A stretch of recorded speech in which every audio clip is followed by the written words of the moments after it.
Hi everyone, this is Dawn with The Healer's Way, and I have a special guest with me today, and we've decided to make this video for you for a number of reasons. Now, as you know, we've been talking a lot lately about healing and abundance. I sent you an email before and some other stuff, and what has come up is that I've been observing, and Laura, who I'm about to introduce you to, has been observing, is a lot of self-sabotage. Now, this has been interesting for me, particularly because I really resonate with it. I really connect with the behavior of self-sabotage because it took me a long time to be able to stop doing it myself. Right. And so I'd like to introduce you now. We're going to have a conversation about self-sabotage and healing and abundance today. Hi, I'm a self-sabotager too. Not anymore. So No. This is my friend Laura Colvin Brown, and Laura is the founder of the Flagstaff Yoga Festival, and she's also founder of the Successful Spirit Summit. And so Laura and I today, we want to talk about abundance, self-sabotage. We're going to share with you some of our personal stories, warts and all. Warts and all. Move from self-sabotage and projecting sabotage outside of ourselves. Yes. And then how we made that transformation into lives of health, abundant loving relationships, and abundant prosperity as well in our financial lives. Yeah. So, and it's an ongoing thing. Like it's a never-ending thing. Like that's something that I think is important for people to know. Like we're sitting here today and we're gonna like tell you all of these, you know, really uncomfortable stories about like what we went through personally, like personal stuff that like we were totally sabotaging ourselves on. But it's not like, you know, we're now healed and we're all better. It's like this is an ongoing. This is work. This is your life, you know. And I found it's like as much as like, oh, I have it together there now, I think. Something's going to come up next month that's just going to totally rock my world and go like, yeah, you thought you had that figured out, but you have to, again, be realistic and honest enough with yourself to blatantly look at what is now up for you and call it as it is. Yeah. You know, rather than la around it and say that, oh, it's someone else's fault or, well, it was just because it was a hard week or whatever. It's like, no, own your stuff and get over it. And that's hard for us to do. So I don't want people to think like we're sitting here going like, oh, we've got it all figured out. Let us tell us what happened for you. And then like these guys are like coming across as the people who have it all figured out. No, we don't.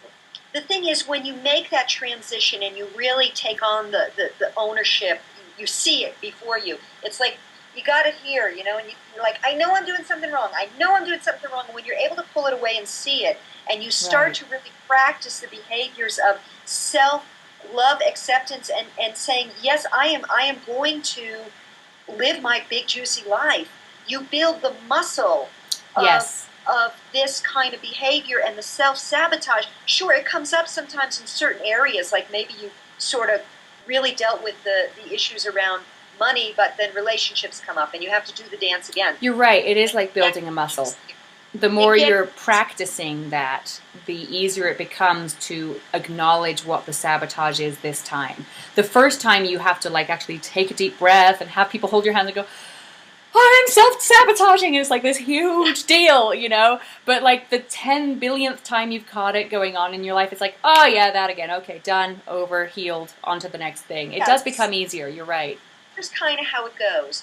We're going along with our life and we're wanting something, whether it's, you know, maybe we're wanting a loving relationship or we've got a health issue that's really bothering us and we're not able to move beyond it. And something happens and we get an intuitive flash to act. We follow the intuitive flash, we start to act, and then the yabbit comes in. As we talked about before. Yeah, that was my thing. So, yeah, but. The self-doubter, this is the one that asks the how, and this is the one that rolls out, as I said in the last blog post I wrote, the toilet paper size roll of all the reasons why it won't work. Right. And then we sabotage. Right. And this is what I'm seeing happen. I'm seeing happen in my personal life with friends, and I'm seeing it with people who are coming to me about relationships or health issues or whatever, business opportunities, and at that last minute they're going, but I have to do this, but I have to get a job, but I can't do this, but I can't do that. Give them, like, you know what might be really cool right now, and not to, like, talk about anyone particularly, because we don't want to go there. But sometimes it's way easier for people to relate to the kind of thing we're talking about if we give a more concrete example. So I know I've got a couple in my head that I can totally give right now, but you're going to totally go first here because it's your game, lady. It's the revelation of the warts. Oh. Yes. So yeah. So go ahead if you want to give an example. I'm going to go this. first. Okay. All right. I'll give an example of how this seems to be showing up for people around me, first of all, and then because I know we have a couple like that to share, and then in I think in about 15-20 minutes, what you're really going to hear from me is how this has shown up in my own life, and pretty ugly stories, but it's just like you need to sometimes talk to people on this level of like specifically here. This is exactly what this looks like when it's in your face, and this is the hellacious experience that I had to go through personally.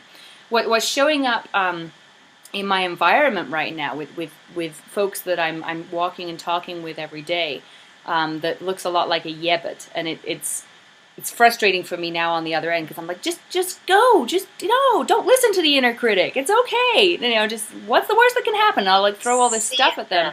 Like specifically, like, well, I'm doing this pretty large launch right now because I have this summit that people are coming to in October, but I also have other services and products. The summit is called Successful Spirit Summit, and I have a 300-person ballroom in the Phoenix area of Arizona for October 15th and 16th. So I'm in the process of filling that ballroom, right, with the ideal people, which for me are people who are more spirit and wellness centered, who really need to do a little more marketing in their businesses, but that's been a very intimidating thing to look at for them. A lot of them feel like they just can't handle the techie thing, or they'll look at me and go, well, you're so young, of course you can do this, young people and technology today. Those are the yebbets, like the why it couldn't possibly be them, but it's me that comes in.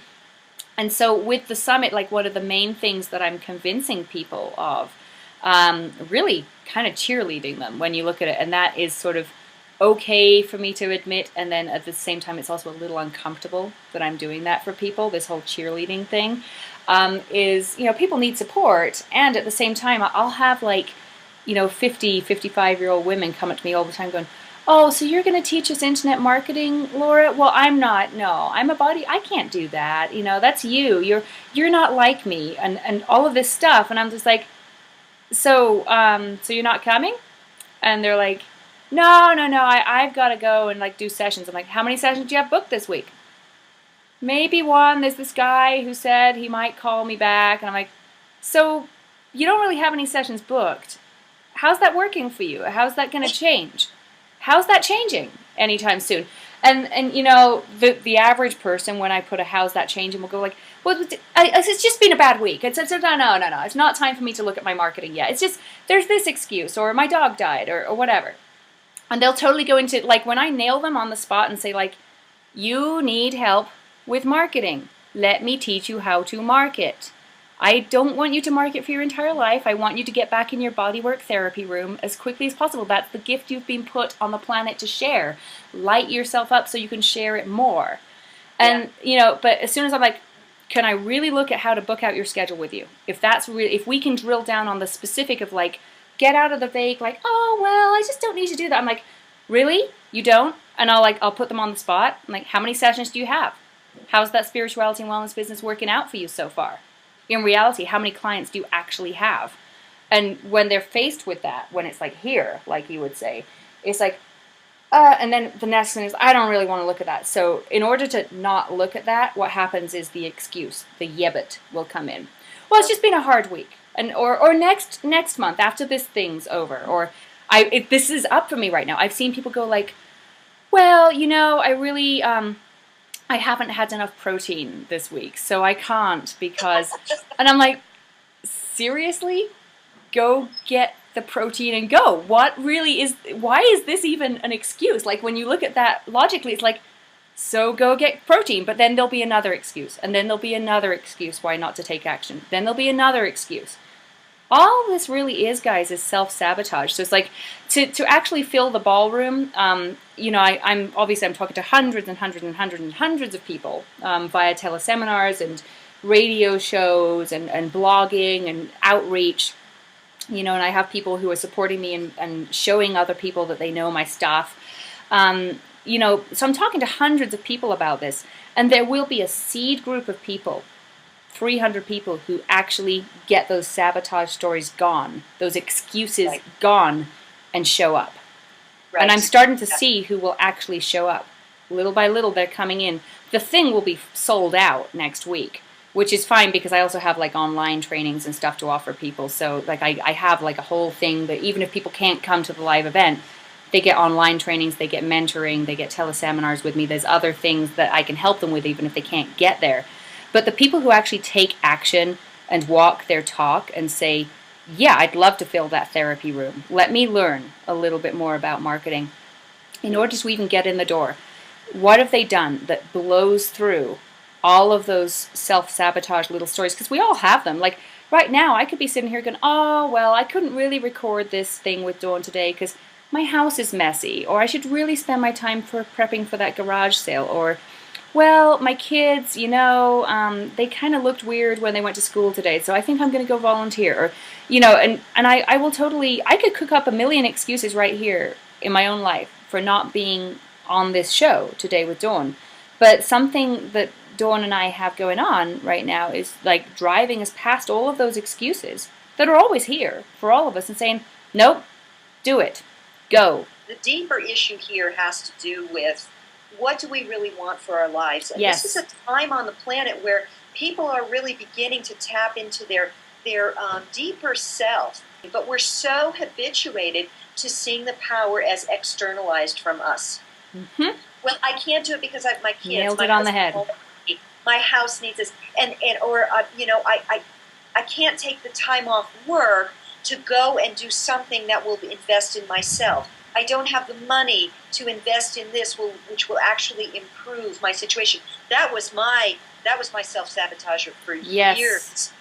I don't have the money to invest in my own improvement, and therefore I'm stuck being a travel writer and dealing with the whims of very unreliable editors in other countries, in developing countries.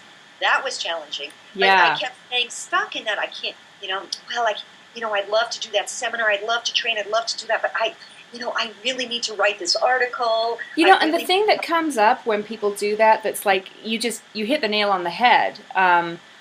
And what I'm finding is, yeah, we are done with this old paradigm and all of that stuff we talked about with Dawn last week and stuff. But we're all ready to shift into the age of abundance. And then these yebbets come up. And what happens there, and this is very difficult for me to say because so many of my friends are stuck here. And I personally was stuck here for years.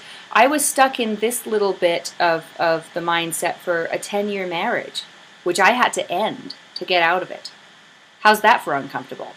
But so it's like, here was the story that I was telling myself. Oh, well, right now I'm just a little yoga teacher in Flagstaff, Arizona. And someday, I'm going to envision that all of these wonderful things are going to happen. And I'm going to start running a yoga retreat once a year on a beach in Costa Rica. One day, someday maybe, I will do that.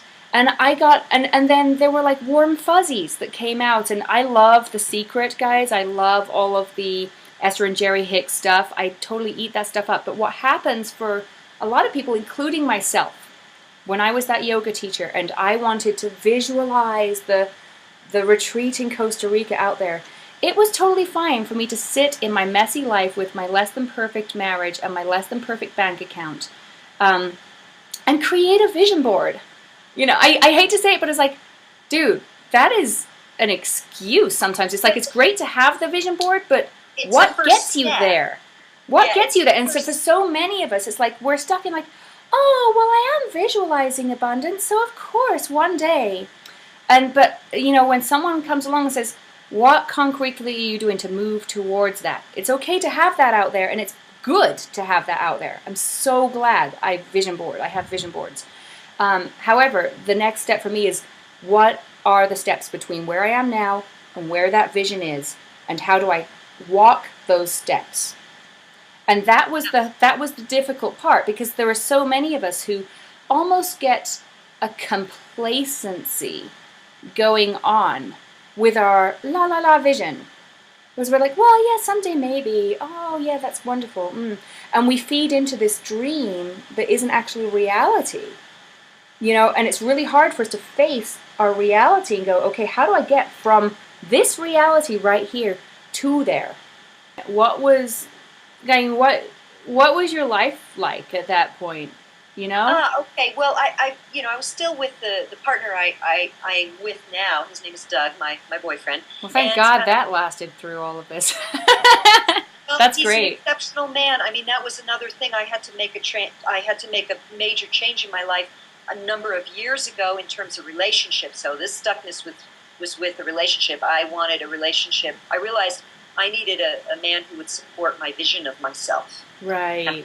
Have that in my marriage. But that's another story. So basically what it was I was like, I'm independent and I make my own money, and he has a good career and he loves his career, and so we live a comfortable life, but there were things that we weren't able to achieve, like a bigger, nicer home. His vacation time was very limited. And my personal income was minuscule, and it was this whole thing of like, I get to travel. I mean, I go to Sri Lanka and Malaysia and all these places, and stay in luxury hotels and do all that stuff. That's great. But then I write the article, and I got 2,000 words, and I've worked it really well for this magazine, and the editor will go, well, we've decided to push that back for 6 months. That means I don't get paid for 6 months. That's hundreds of dollars that I was counting on. Dude, that's why attorneys have retainers for their work. Yeah. That's right. That's hard, but it's so much the norm in that industry. Yeah. Yeah, but so it is, because they can get freelance writers for so cheap. So I had this beautiful lifestyle. I travel to Southeast Asia every winter and, go to exotic places and get all kinds of comp stuff. And really, I've had a beautiful life. But when it came to my actual bank account, really bad. And so it was frustrating because there were goals and dreams that I wanted, and I felt very dependent on Doug to, like if we wanted to do things like go on vacations ourselves or put money toward a home, this kind of thing. It was like it wasn't happening the way I wanted to. Right. So now that's really different. It's a real different kind of thing. I went there. I invested in I went overseas. I worked with Mind Valley, the company that I'm now do the Healer's Way for them. Awesome. Yeah. And I learned an incredible amount. I developed my own income, and I started creating income streams through that and through the skills that I learned. So now Doug and I are equal. Yeah. We're not always equal in the finances yet, but we're equal because I actually have something coming in every Well, month. and I think the equality there isn't so much even about what's in the bank account at first. Like the first thing that changes to bring two people in relationship, and this doesn't even have to be romantic relationship. We could be talking about the difference between an employer and employee versus two peers who are joint venturing together, right? That would be another good example. Or it could be a marriage, either way. My marriage had kind of the opposite problem. I was wearing the pants in my marriage, and like that was just ugh. But it's like with any relationship, whether it be employer-employee, romantic relationship, parent-child relationship, what is the evolution of that relationship? The child grows up to be an adult. At some level, you want to grow into equality in that relationship, whatever it is. And what does that actually look like? Well, if one person in the relationship, like Doug, is like stable and holding all this space for I got it. I've got the control on this. Not like he's controlling you or anything, but like he was in control of his own life. He was master of his own game, right? And here comes Dawn, who had this incredible life, but she was still on a level sort of playing and getting kind of, the parent would give her pocket money to go play in a way, because it was like, the big fancy hotel, here, come stay in this fancy hotel. Here's your pocket money to go. Yeah. But it wasn't yours. It was still this handout from above, which is something that we see happen so many times in so many ways. Like in the yoga teacher industry, which is I work a lot with yoga teachers, and I went into this with Aminda the other day in another video. But basically what will happen a lot in the yoga teacher industry in the past is they would kind of view it a lot like Hollywood. So, like a waitress would be waitressing in a Hollywood, coffee shop, waiting to be discovered to become a movie star, right? Yeah. All she's doing is she's sitting there waiting, expecting some power from above to come down and say, "Yes, we have now discovered you. You are now going to be the famous movie star, and your life will now transform."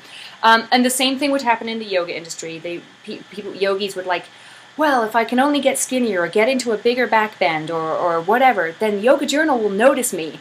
And after Yoga Journal notices me, my entire life will change. Same dang story. And what needs to transform in both of those paradigms, and transformed for me and you, is basically like, screw waiting around for someone to give me permission to do my life. I'm going to just take that on and go for it myself. I'm going to make that experience happen for myself rather than waiting for the handout from above.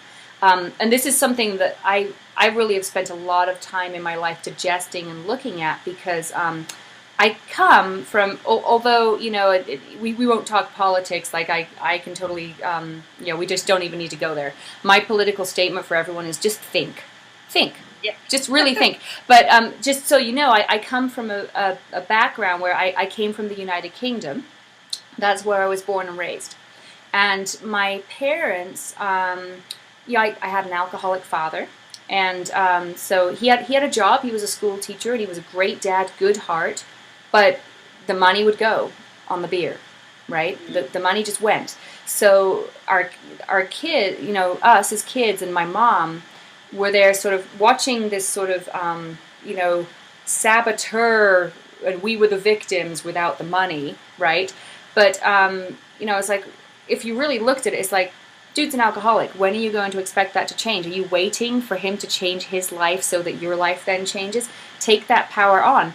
Well, what my mom did after a while is she this became a little more improved for us, but not dramatically. What we then did is we moved out, and my parents split up when I was 8 and 9 years old, and that was one reason of many that they split up.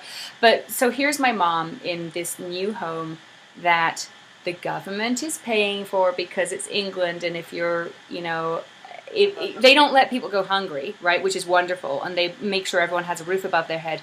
But what was happening then, we got out of the person who didn't give us money mentality into, oh, well, now the government looks after me. I can do anything because there's just money coming in. So, and I know so many people, like in my own family in England, and it's really hard for me to tell them this, but maybe some of them will watch this and they'll totally come and beat me up. That would be so awesome. But I love my family, and at the same time, what I see with you guys, if you're watching, is a lot of you are sitting on your ass in front of the BBC, which is, of course, the authority on everything because it's public and there are no commercials. So the BBC is wonderful. They're sitting there being fed money and food and a roof over their head from the parent government. And they're watching the BBC, which is telling them what to think. But it's okay because they're good. They're still sitting there receiving. They're being enabled to be a passive player in their own lives by these external forces. They haven't owned their own life. I think this comes back around to the whole thing about personal power, power outside and power within. Exactly. And it manifests in all these ways, whether you're dealing with government things or religion or the spouse, the parents, the job that you can't get the time off, whatever it is, there's, I need to get a job in order, I can't heal my illness right now because I don't have the money and I have to put food on the table. Or I've spoken with someone recently who she's got a lot of things going on in her life that she knows she needs to go inward and do the inner work. Right. And the shit keeps piling up. Excuse me. The messages from the higher self that say go inward. You need to do your inner work. But she's like, well, I have to do this and I have to do that and I have to do this and I have to do that.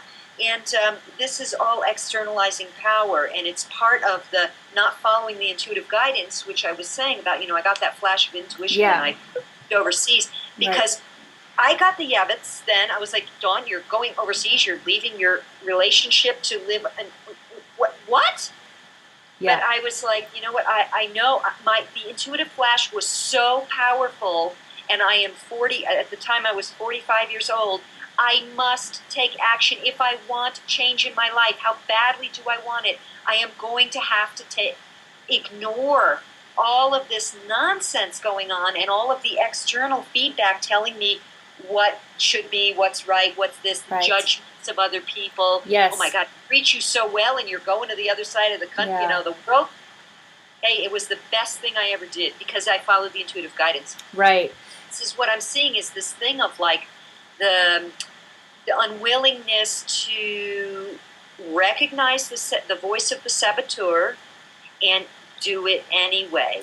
Well, and it is very difficult. People around me a lot right now. Yeah, the voice of the saboteur is so often, it's always our own voice, but we externalize this and objectify this in the world around us. So the voice of the saboteur, for me personally, which is my own voice, 3 years ago was, or 10 years ago even, was my husband. Well, I had to do all of this for my husband. I had to, and it wasn't even staying home with the kids. That actually was a choice of mine that I made. I wanted to stay home with my kids, and I did it, and that I was a rock with that. But in other parts of my life, I married an American. This is the interesting thing for me with this conversation, because here you're talking to a woman, me, who comes from a different culture, so sort of does have this outside, like, yeah, I can totally push that ticket because it's not my cultural story, so I can totally go there. But okay, so this British party animal person who like is totally okay telling people that I love being lazy and hanging out in my hammock, believe it or not. And I'm fine with that. I don't have to tell myself, oh, I'm busy all the time to justify my self-worth. And a lot of workaholics will do that and excuse me, but I've lived in this country for 20 years, but a lot of Americans will do that. Americans have this sick work ethic. It's like the whole, oh, I'm busy thing really justifies for a lot of my American friends. That is their sabotage, but also being busy makes them feel worthy. It makes them feel big. It makes them feel important. If they're busy, they must be important, and therefore their existence is justified or whatever. I don't have that going on, but I married someone who did. Big time. So like the conversation in our marriage really for 10 years was me going, let's take the kids to the beach and teach them how to boogie board, and it's going to be awesome. You're a computer programmer, we can totally do that. So money really was not an object. What was an object was this busy story coming in, and he would always be like, oh, I can't do that because I've got to be busy and they only give me so much time off. I'm like, dude, buy some more time off. We don't need that salary. We need time together as a family while the kids are still young, because in 5 years, they're not going to want to go hang out at a beach and boogie board with you anymore. They're going to be grown up. You have now. You only have now. Take it or leave it. And so this was much a story for Americans. Absolutely. Oh yeah, and so like this was the story of my marriage for 10 years, but here's the thing that was really hard for me. I would be sitting there putting my own dreams on hold, and my excuse, my saboteur, was always, oh, I can't do that right now because my husband's working for this promotion, so he's going to work 90 hours a week right now, so we can't really do anything else because he's in this boat where he needs to, or, oh, his health is suffering, so I have to spend my time this week enabling him. But, I mean, basically, I had to spend my time that week with the special diet for him to calm his stomach down because he was so stressed out. And what was going on while all of this, why was he so stressed out? Well, because of his story, right? But it's this dance, right? He's totally putting this back on me. Why did he need to become this busy, stressed out person? Well, because he's got this wife and kids to take over. So guess what? I was his excuse. And he was my excuse. It is. And I had something not quite similar, but in my relationship, in my marriage before, we did his dreams. And when I first left, I carried the resentment of that. I supported his dream.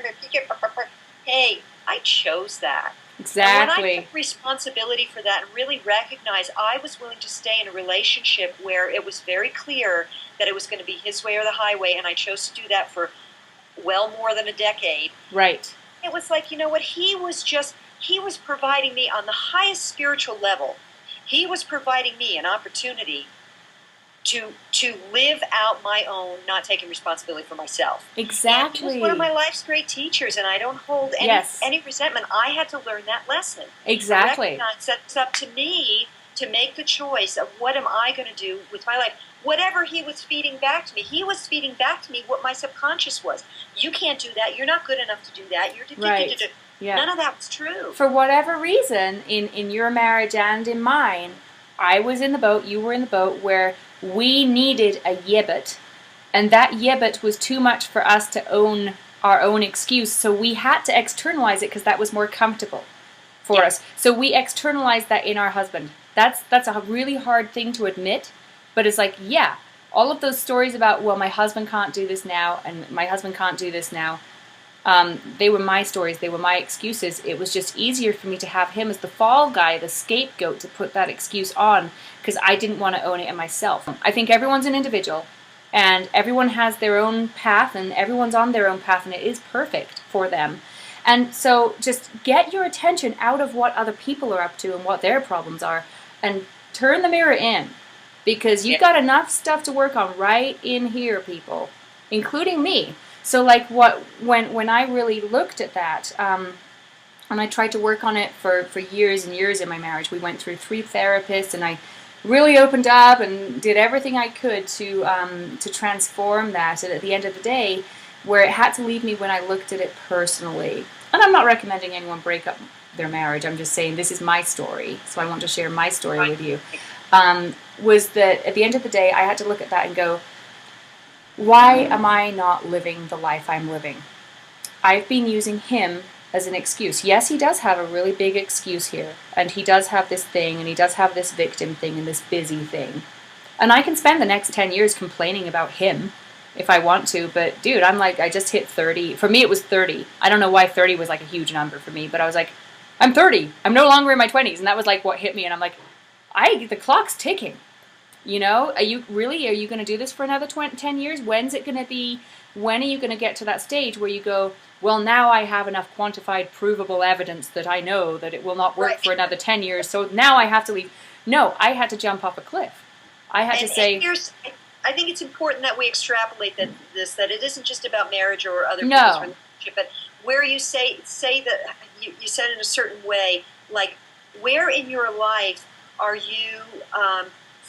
finding external reasons to not take action on what it is you're wanting, whether it's healing a disease, whether it's moving on even if you are in pain, whether it's developing an intimate relationship because that's what your heart is really calling you to do, but you're coming up with yabbits about fear of old stories about how you can't have relationships or people cheat on you or whatever that story is, whether it's about taking action on changing your career so that you can live the life you want and do the work you want, whether it's, I'll do that, I will do X after I accomplish A, B, and C, when you know A, B, and C are like these impossible, where you've just basically set up a wall for yourself. So what I want to do is ask people, we've been talking all around this subject right now and telling some of our stories to people we know, but the bottom line is, where in your life are you sabotaging your full, juicy, beautiful, big, as powerful as you can be life?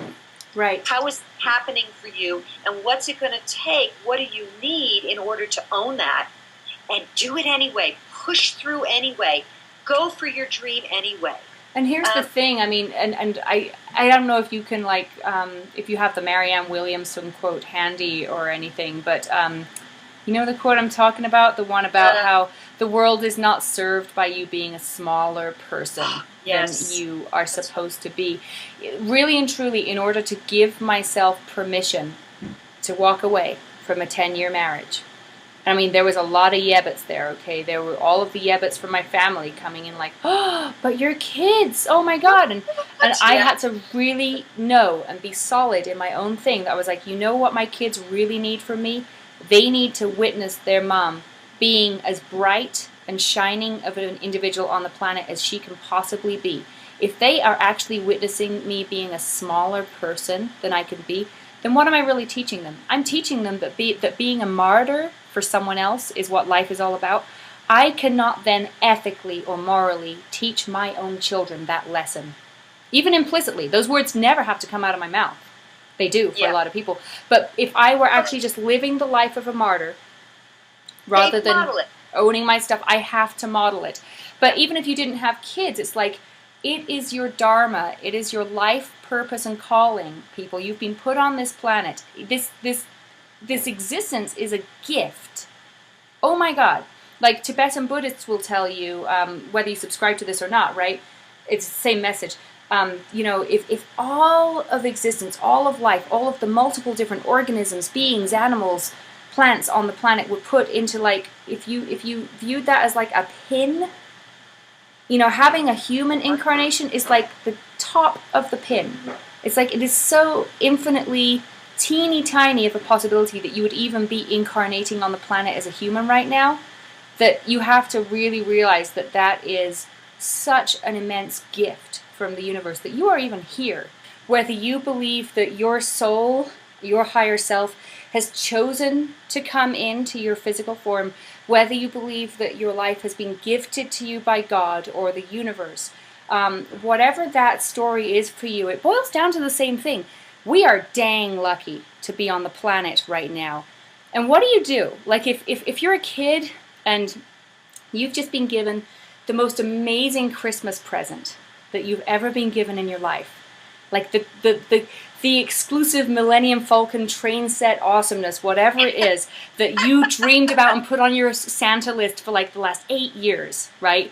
And now you're 10 and you're in double digits and you finally get that Christmas gift. It's like being born into a human existence is like that. You finally being given the big kahuna, wow, awesomeness, most impressive, awesome thing that the universe could ever give you. It's like having a kid receive that, like, oh my God, this is mine? What do you do with that? You have to wrap your arms around your mom, your dad, Santa, whoever, and go, thank you, thank you, thank you, thank you, thank you, thank you. And you have to, like, get so, like, you have to show the most immense, powerful gratitude for receiving that gift that you could ever imagine showing gratitude. Yeah, we've been given this human life. We're here. And we have to put back out into the universe this thank you, this massive thank you. Because every breath we take is truly a miracle, right? And so it's like we have to express gratitude. How do we express gratitude? Is going into some church somewhere going, oh, I am not worthy, the best way we can find to show gratitude? Seriously, guys? No. I think whether that's the universe, God, your higher self, whoever you think actually gifted you your human life right now, the most awesome way that you can give gratitude back, and really the only acceptable way to give gratitude back for the fact that you're here, is to be as big and bright and present in this life as you can possibly be. Anything you do that is less than that is not only a disservice to yourself, it's a disservice to your higher self, it's a disservice to the universe.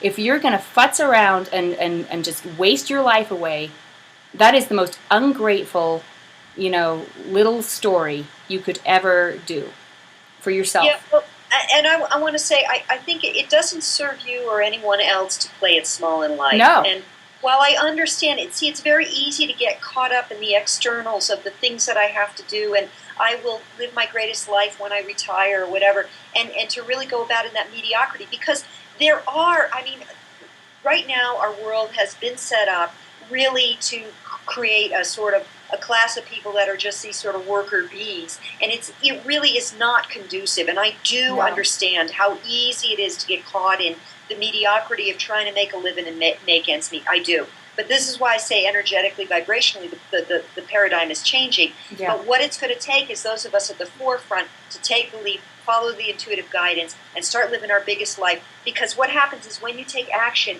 the universe comes in and provides you with what you need. And so there is a little bit of a risk there for sure, and they can be calculated risks. Oh, but it doesn't serve us to play it small anymore. No. There's one other thing, though, that I really want to point out here. I was listening to a hilarious comedian on YouTube the other night, and he was talking about when he was a young boy, 12, 13, he found some of these law of attraction books. And he did this thing where he was saying every day, I attract wealth and abundance, I attract wealth and abundance. And 2 days in a row, no, he was 16. 2 days in a row, he found $5 on the street. And what he did was, after that, he stopped saying it.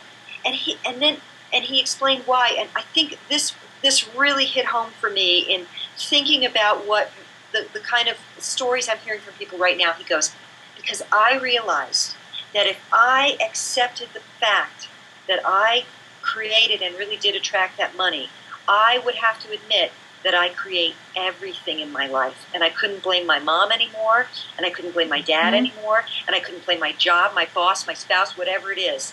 And he backed off. Yeah. Because he wasn't ready to own that. And so Right. I think that this is part of what's going on here too. It's like, whoa, if I really follow my guidance and attract the life I want, I have to take responsibility for things like abundance, for things like where else in my life I'm not happy, for my health, for everything else. And this is a really uncomfortable place, and I know because I have been there. It's a very uncomfortable place. But when we do that, what happens is that stuff, it's like kissing the frog and turning it into a prince. Yes. It really is. Just everything. That what I'm also realizing about this ownership, that you and only you are responsible for every experience that you've had and every experience that you're creating. You and only you are responsible for that. What's shifting on the planet right now is that there are quite a few of us who are having more and more positive reinforcement of that knowledge come into our lives. Like right now, if something happens and something terrible happens and financially I don't do as well this month as I did last month, and something blows up, I'm not going to go, oh, poor me anymore. These guys out here did this to me. That is just off and gone from me most of the time now. And I will automatically own that and go, what did I do? What can I do differently? What's next? Go. And it's like all of those excuses are like, whew. And in a way, because, and I'm not the only person on the planet thinking and acting that way now. A lot of us are, and a lot of us are moving into this. Here's what happens to me, and maybe this is just because I'm insensitive, but I don't think so. When other people in my life now come to me and start telling me about their little excuses, I start doing this.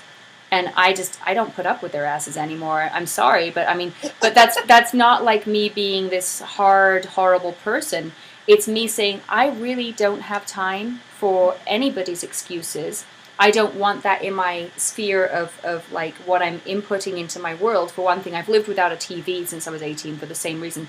I don't want input that is irrelevant, that I can't do anything about, that leaves me feeling powerless, that is negative coming into my vibration, because I can vibrate higher than that and I can do more with my life. So in order to shine as brightly as I need to, I cut out a lot of the BS, really. And what I'm finding for myself is that I can't now listen to other people's excuses. Not only is it uncomfortable for me to listen to them caught in that little hamster wheel, but it's really sort of boring at the same time for me. But what I was giving myself a hard time about that for a while, Dawn, because I was like, oh no, I'm just such a horrible friend because I can't visit with my friends anymore. But what I'm now realizing, and what people have really given me permission to do, and I've given myself permission to do over the last month, is own that. Tell them that they're in their excuses and to cut their own shit out, because quite frankly, they need to hear that, and that is the highest gift that you can give them, Laura, is not put up with their stories. Lift them up with you. Challenge them to come up with you, because you're going whether they like it or not. Are they going to be on the train or not? And actually being okay with showing up that way for my friends has been huge for me. I was, even this summer when you met me, Dawn, I was being so apologetic for my own brightness, really, and that's totally changed over the last month, because I'm realizing it's and I don't need to apologize for my own success and my own greatness. I'm not going to be this ego going, hey, look at me. But if people start feeding me their yebbets, I'm totally going to tell them, it's no, stop that. You know better than that. You can do better than that. And here's how. And I'm not letting you do that to yourself. And that's how I can show up for other people as well. And I think, we all have our different roles. I mean, for me, especially as the author of The Healer's Way and the person who's doing that, I'm connecting a lot with people who really have had very, very tough lives. Some of them had childhoods that, I mean, I can say little things about, my parents, this, that, and the other thing. Oh, no, they have suffered really, truly from very early on. So I recognize, or even, they have health issues that I kind of can't even conceive. Right. So I understand that, and so what I do is kind of offer different tools, physical modality, spiritual modality, all of that. I do understand that they're working at really getting out. So I have a different approach, but this is different because you're talking about connecting with your friends. Well, and what I'm saying is you can all do this for people. At the Flagstaff Yoga Festival this summer, I'm not really talking about my friends, Dawn, and like, I have people in my life that have serious challenges too. Like, at the Flagstaff Yoga Festival, I had this beautiful experience this summer. I direct the Flagstaff Yoga Festival, but I've kind of gotten to this point with it now that I have this team of volunteers that sort of runs it when I'm there. So I get to actually go take the yoga workshops and play at my own biggest event of the year, which is great. But I had an experience there this summer that just, it really showed me, it inspired me. A gentleman with some health challenges that I can't even fathom showed up at that thing. And we had actually connected like 3 years earlier. He wanted to come to the festival, and I knew he was in like a wheelchair, and I knew he was showing up with an assistant and everything. And just as a good event director, I was sharing with with these guys on the phone. I was like, well, most of the workshops, if you see something marked 1, 2, 3, and 4 is like the room it's being held, those are all wheelchair accessible rooms. There are 2 buildings there that they have an upstairs, so just know that because you have a wheelchair, and you're totally welcome to come. I just want to make sure you know what you're getting into, because me as the service provider wanted to make sure that this was actually going to work for him, and he wasn't going to show up and say like, well, you didn't tell me that this wasn't wheelchair accessible and I can't do that, but you by law, and I didn't even want that to come up. So I was just very very frankly but compassionately sharing with them what he was going to be able to do, I thought he was going to be able to do, and what I thought he wouldn't be able to do. Totally, legally covering, my piece and everything. But he cut me off. He snapped the phone out of his assistant's hand. He's like, just sell me the ticket. I get it. I'm coming. Just get that form in front of you and get the credit card transaction going on. This is ridiculous. And he totally cut me off. And at that point, 3 years ago, I was like, well, that was a little rude. Okay, I'm going to, sell this guy a ticket, but I'm totally going to red flag him because he doesn't seem like a very nice person. That's how it was coming across to me. And I never actually saw him at the festival. I was busy. He was there, but I never saw him. This year, he came back. And the workshop that I was attending, he came into. His assistant wheeled him in and lifted him onto his yoga mat, onto the floor. And this guy, like, can't really move, but he can do seated posture as long as he's there on the mat. So he came into our circle, and the entire group was just like watching this happen. And at first, like when the wheelchair comes in the door in a yoga class, and there are all of these people in there who are just used to kind of going, oh, we're beautiful, we're perfect, la la la la la, and all of a sudden it just becomes real. It's like, you think this is what your body is, but this could happen to you at any moment. And how's this? So there's this like really like uncomfortable, unspoken thing when the door opens and the wheelchair comes in, and then he's lifted onto the mat, and then he just pops up. He's like, "Carry on, I'm here. Just do your thing. I'm gonna join in where I can. Just don't worry about me." Letting those physical limitations. No, not at all. And so like it was this magical, transformative class for all of us, not only because we just got to do our own thing. And I sat right next to him. I was doing my thing, and he's like, wait, how are you doing that? And I'm like, oh, here, where your hand goes. He's like, thank you. And like, he was just totally going there, and we didn't talk about like the physical limitations that he had at all. And it was just a magical moment for me, because in that moment, my story about who this guy was, this angry, rude person, was transformed into, this man is like the biggest inspiration I have ever seen in my life. I'm not talking about, oh, you have physical limitations, they're always an excuse. No, what this guy transformed that into, he's always going to be in a wheelchair. He's not going to have some magic fairy angel, if he meditates enough, ever come and give him his legs back. That's totally not reality, guys. That's not going to happen. Yeah. It's obviously on one level not what he signed up for either. He signed up for the experience that he chose to be born into, just like we all did. And as hard as that is, or as dramatic, and you can tell your story about, child abuse or whatever, and there are, by the way, so many more people on this planet have a story like that than most of us could ever fathom. I one time saw a postcard. This is hilarious. It was a postcard of an auditorium, and in it there were two people. I mean, there was like all these seats. So you're looking at it from behind. It's all these seats, and two people are in it. On the top it said, "Adult children of healthy parents." Yeah. I mean, it's true. And I don't want to Yeah. belittle it. No, so what I'm saying is, like, whatever the story is, whatever the limitation is, Sean really moved beyond that for me. And I was watching him and going like, I thought I had this moving through boundaries and blockages thing down. I'm a beginner, a major beginner. Look at this guy. And we're not saying you have to get to like the bigger house like Dawn, or running an event like me, or making money online, or whatever else I can teach you. It's more of just this angelic, profound, from the higher self inspired attitude to your whole life. You owe it to yourself and to whatever you think put you here in this human form to really be here, to really show up for your own life. No matter what that means, just you have to show up for your own life. You're indebted to yourself to at least show up for your own life. Guys, we all have to hit bottom with our own stories of sabotage, our own emotional states that don't serve us and we need to upgrade them, or our own chemical dependencies, or our own body's story, or whatever it is that's hitting bottom for us. We all have to hit bottom. However, the secret is you get to choose where the bottom is. I mean, I did that on, with having to exit the marriage to really shine in my own right.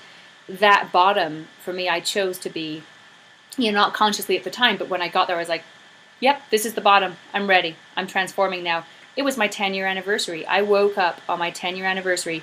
I was physically drained from the 2010 Flagstaff Yoga Festival. This is only a year ago, guys, that I'm talking about here.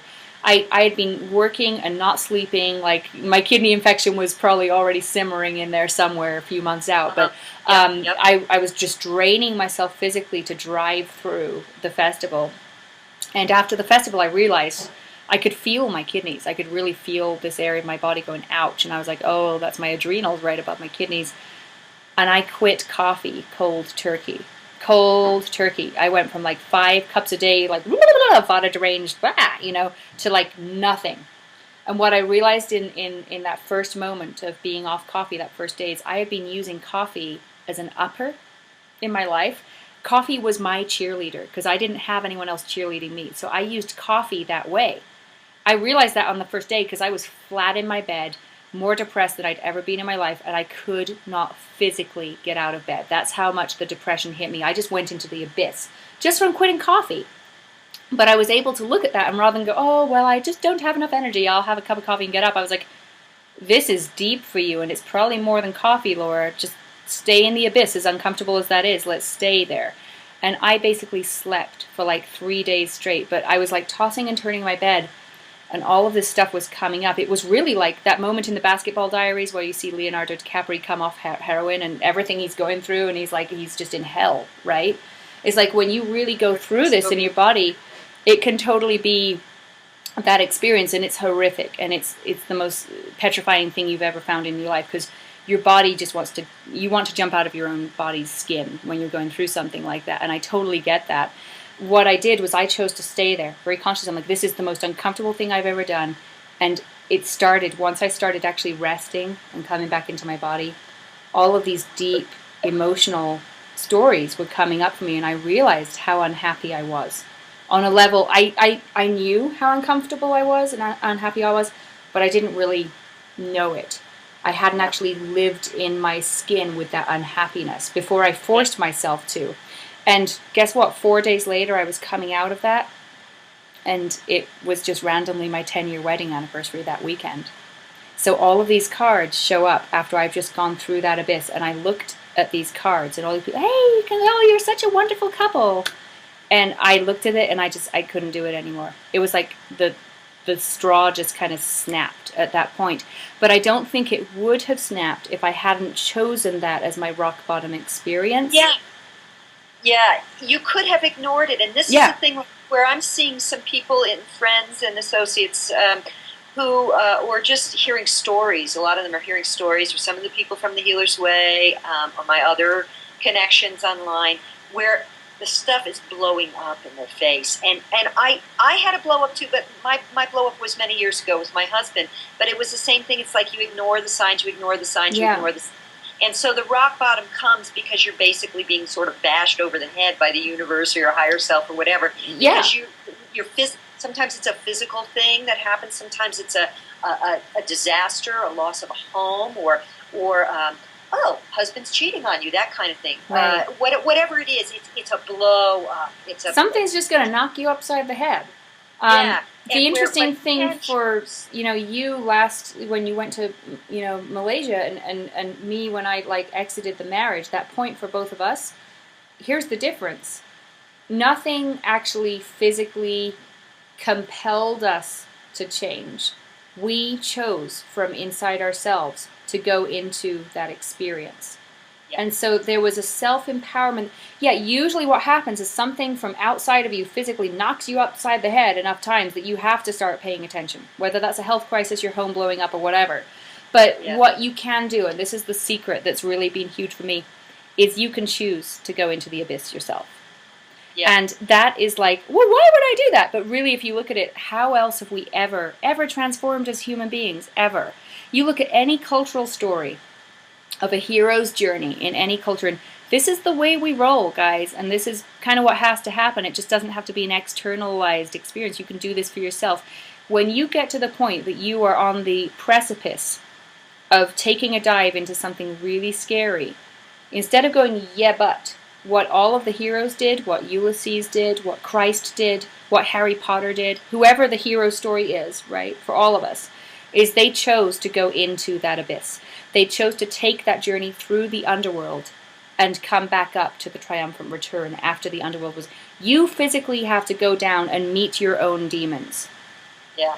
Well, and a wonderful story for women, because I know a lot of women connect with me on the Healer's Way, not all, but a lot of them. This is the myth of Inanna, who goes to the underworld to meet her sister. Inanna's descent to the underworld. Yeah. And then the other one for women, when you don't have the choice, is Persephone getting sucked into the underworld. Yeah, that one's big there too. Like, everything's black. Yeah, exactly. Okay, well, I guess I have to deal with this guy 6 months out of the year, but hey, I get to come up and hang out with Hera the rest of the time or whatever, And it's just totally, so heroine stories as well are perfect for showing you that. And one of the, I read, cards as well as part of my thing, and one of the images that really speaks to this for me comes from the story of Psyche and Eros. So at a certain point in Psyche's story with Eros, she shines a light on Eros, who is the love of her life, but she can't actually see him. She's been forbidden to see him, and if she ever actually gazes upon his visage, he will disappear forever. Well, curiosity gets the better of her, and peer pressure from her siblings comes in at a point in that story, and she actually shines a lamp onto him, is so stunned by his beauty that the lamp oil drops on him, wakes him up, he realizes he's been caught, and he disappears forever. And so then Psyche has to go back to Eros' mom, Aphrodite, and yes, it's totally in there somewhere. No coffee, just chai now. But so Aphrodite is there basically. Then Psyche's petitioning Aphrodite to bring them back together, for the reunion. And this romantic reunion is obviously a metaphor, right, guys? But Aphrodite's like, no, you actually have to do all of these challenges to get that union with your divine self, your divine partner back. You can't just have it now because you've shone that light of awareness on it. You now have to go through the underworld journey and all of these challenges to go get, because it needs to be that meaningful for you, and you need to know that you may not actually ever get there. That was the big thing for her. There was no guarantee.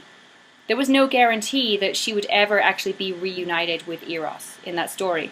And so there's this image of her on the 8 of Cups card in the Mythic Tarot, and chooses this as an image of one of her challenges is to actually go into the underworld, and I think she has to get some of these like pearls or something from Persephone and bring them back to Aphrodite.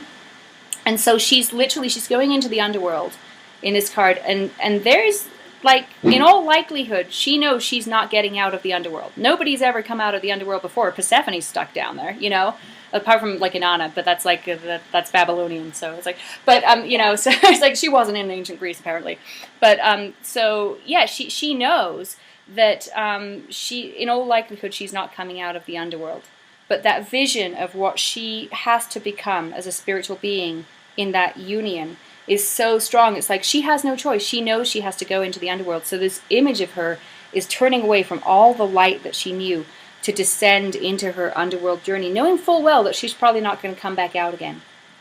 And it's a deep image, really, of profound letting go, profound death of the ego, you know, profound, you know, just closure, complete closure on everything you have known before. And very often, like, that's really what jumping down from the marriage into this underworld experience felt like for me. I knew there was a potential of a light out there in the distance, but I didn't know how that was going to happen. But I knew I had to go face the monsters, you know? Yeah. And she does get reunited with Eros and all of the rest of it at the end of the story. Oh, good. I didn't know that story. I'm glad to hear it. She does, but yeah, but it's a long time coming, you know? Well, you know, we've covered a lot here, so we really should wrap it up. Yes, we should.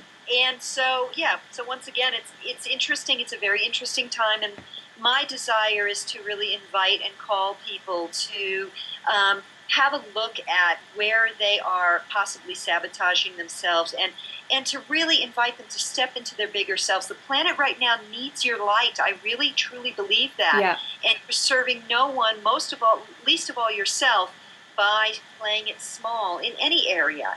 And I know that that's not easy, and we're not asking people to, you know, jump out of your marriage or do crazy things. No. Particularly. But I think when you do decide to go inward and really look with some honesty at where in your life you're playing it small and where you can begin to nurture and nourish and play it bigger, and following intuitive guidance and seizing that opportunity, your life is going to turn around for the better in whatever areas these are for you, whether it's health, relationship, wealth, opportunity, that kind of thing. So, yeah, so thank you, Laura, for Thank you. Yeah, and I would just like to close by telling people that, okay, so we've got all these stories of Inanna going into her underworld, facing her demons, Persephone, Psyche, me leaving my marriage, Dawn jumping off to another portion of the, you know, planet. We have all of these really dramatic examples for you here. And yeah, like Dawn said, like, we're not asking you to do anything crazy. My God, like, we're the weird ones here that took that much, like, of our life screaming at us that it had to be that dramatic of a change. What we're inviting you to do is not even have to have it go to that level of, like, screaming and drama. We can totally get over that culturally right now, guys. You can just start living in a different paradigm and just quit the sabotage. And just quit it. Let it go. And just know that when you're going through that, you're not like Psyche going into the underworld alone, or Persephone just down there doomed to her, you know, relationship with Hades all on her own. Right now, culturally as a planet, guys, we're doing this together. We're descending together so we can lift each other up in a new paradigm together. We're waking up together. You might feel very alone, but you have so much company. We're all on this journey together. We're all transforming this story together. So I want to just leave you guys knowing that you're really not alone doing this. It might feel like you're alone, but you're really not. There are so many of us out there who really, at least energetically, have your back. And we hope to connect with you more, and you know, because we all need each other's support, you know, and we need to know that we can vibrate with people who are on it with us, rather than vibrating with people who are in the old story with us. You need to know that there's like a whole community of us out there who can totally lift you into this vibration more. Just come hang out with us, and hang out with Dawn on the Healer's Way, or hang out with me doing my stuff, and there's a way to keep in touch with me on this page as well. And you know, you can totally just choose to just hang out in a different energy vibration. Yay, do let's. All right, thank you so much, Laura. You're welcome, Dawn. Thank you. Mwah.